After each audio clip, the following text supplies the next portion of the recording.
Update requirements for 2024 health and care worker visa. Are you planning to come to the UK on this health and care worker visa? Are you planning to relocate to the UK on this visa route? Watch this video. Hi everybody, welcome back again to my YouTube channel. If today is your first time here, my name is Stella. I'm a UK-based content creator.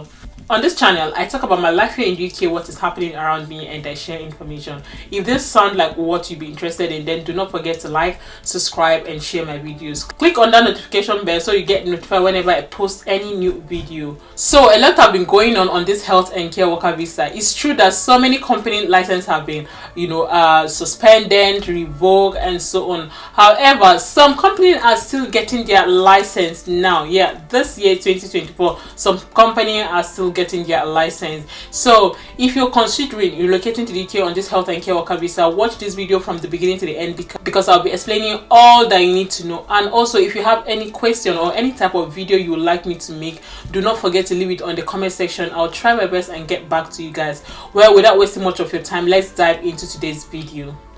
So guys, you all know that the UK Health and Care Worker Visa allows medical professionals, nurses, doctors, healthcare professionals, or adult social care workers who want to work in the UK. Health and caregiver jobs are the most in-demand profession in the UK. You must receive a valid job offer from approved UK employer. There are around 63,400 companies and organizations registered as licensed sponsor, not just healthcare employers though.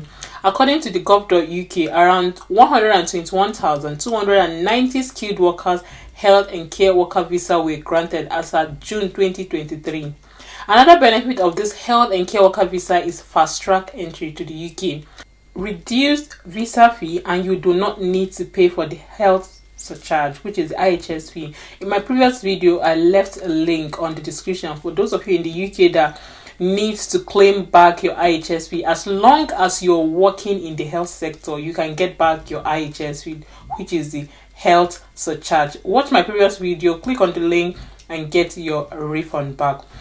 Okay, health and care visa holder can also become eligible to apply for UK permanent residency after 5 years. So guys, I'll be sharing with you guys the sponsor list and the application processes. Approved employer, also known as the sponsors, because they're sponsoring you to come to the UK. So here is the list of approved employers. So guys, here is the list of organizations that can sponsor you. Like I said, some have been added and some are subtracted, some have been changed. One or two things involved have been done on this list. Anyways, any company you see that is work everything, trust me, they are good and you will get your visa sponsorship as SAP. Okay, and let me just go down so that I'll look for something related to care. Okay, you can see this about care and it says work a skilled worker visa. You can see this one, it says home accommodation service limited. It's also a skilled worker visa, and under it you will see what's it called, plus care limited. Plus care limited is in Manchester. It's a skilled worker visa too, and it's also a rating. So guys, if you're looking for a job with visa sponsorship, if you check out this latest updated ones, you see some company that has been added.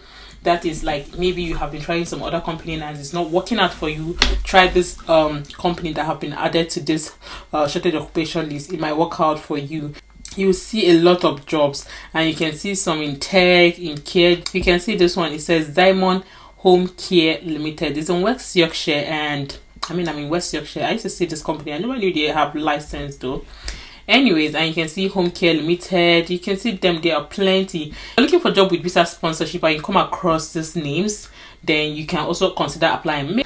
If you're in the UK and you're looking for a job with visa sponsorship, check out this Oak Home Care. I think I made a video in the past. This company, they sponsor from abroad, because I've seen a couple of people that come from Nigeria. This company sponsor. You can also consider. The thing is that sometimes when you apply for this job and you say you're looking for sponsorship, they might not take you serious sometimes, especially if you're in the UK. They feel, oh, you're just after the company because you want sponsorship. Do you get? But sometimes it's good for you to just get into the job first. like apply for the job, get the job, and when you enter, then you can now explain to them that, oh, you want a sponsorship. And if you're outside the UK, I mean, there's no harm in trying. You have got nothing to lose. So if you want to view the list of these approved UK employers, all you need to do is go on your search button, type in health or care related companies, and this list have been updated, and you'll see more companies have been added. So now let's talk about the cost. If you're applying from outside the UK, the standard application fee for this UK health and care worker visa for up to 3 years is £284 per person, and for more than 3 years is £551 per person. When you apply for this visa, you will usually need to have at least £1,270 available in your bank account so you can support yourself when you arrive in the UK. And if you want to check, go on gov.uk and you will see it there. So now let's talk about the eligible occupation and their 4-digit code. You must have confirmed job offer before you apply for your visa. So it's important to search for your job code to be sure that whatever you're applying for, it can be sponsored. So for example, now you can see on the screen eligible roles and their code. So for this health service and public health manager director, the code is 1181. Residential day and domiciliary care managers, the code is 1242. Like I said, do not just stick to health and care worker visa. If you think you have what is needed, or if you think you are capable of applying for managerial role to be a care home manager, go ahead and apply for manager role. Go ahead and apply for deputy manager role. Do not just depend on this health and care worker job. You can progress. That's why I always encourage people to go do MVQ level 2, 3, 4, 5. This will help you a lot. Go and do it and you will thank me later. So if you think you can do it, because at the end of the day, it's important to ask yourself, are you sure you're equal to the task for this job role? If it's something you can do deep down, yes, you can do it, go for it. And you can see this one is biological scientists and biochems is 2112. So any field you are looking for, just check out this code and be sure that yes, the code is this before you can apply for this job role. And yeah, you can see some of the code. It's a plenty, guys. It's plenty. Pharmacies, medical practitioner, biochem. You can just see them on the screen. You can see occupational therapist. It's a lot. Midwife. So if you're a midwife, you can also try it. Laboratory technicians. It's a lot, to be honest. Just try your best and leave the rest for God. And under it, that's where you will see the dental nurses. So yeah, you can give it a try. So now the next thing I want to talk about is the knowledge of English. Honestly speaking, there's no way a company will recruit you without proof of English. Most of the time they request for IELTS, and if you are a graduate, for example, you've got a degree, if you don't want to write the IELTS, all you need to do is to go for NERIC.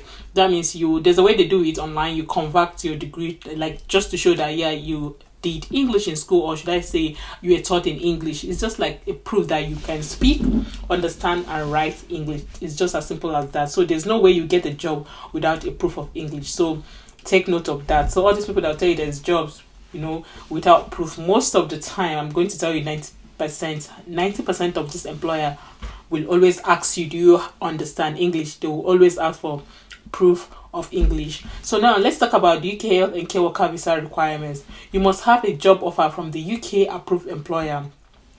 Your certificate of sponsorship reference number, your employer will give you this. So that's the reference number your employer will give you. That is the COS. Yes. And then you need a valid passport, your job occupation code, clean criminal record, must be paid according to the UK government. So you need to make that application payment. Must have enough money in your bank account to support yourself in the first month of arriving in the UK. So how long can you stay in the UK on this health and care worker visa? It just depends. I've seen some person will be like, oh, my employer gave me 3 years. Some they will give them 5 years. Some they will give them 4 years. So it just depends. So your visa can stay up to 5 years before you will need to extend it. After this, you will be eligible to apply to settle in the UK. So that is just it for this health and care workers visa. So guys, that is it for today's video. If you found this video interesting and informative to watch, please do not forget to give me a thumbs up, like, subscribe and share my videos. This will encourage me to make more informative videos like this. Well, I'll see you guys in my next video. Bye guys.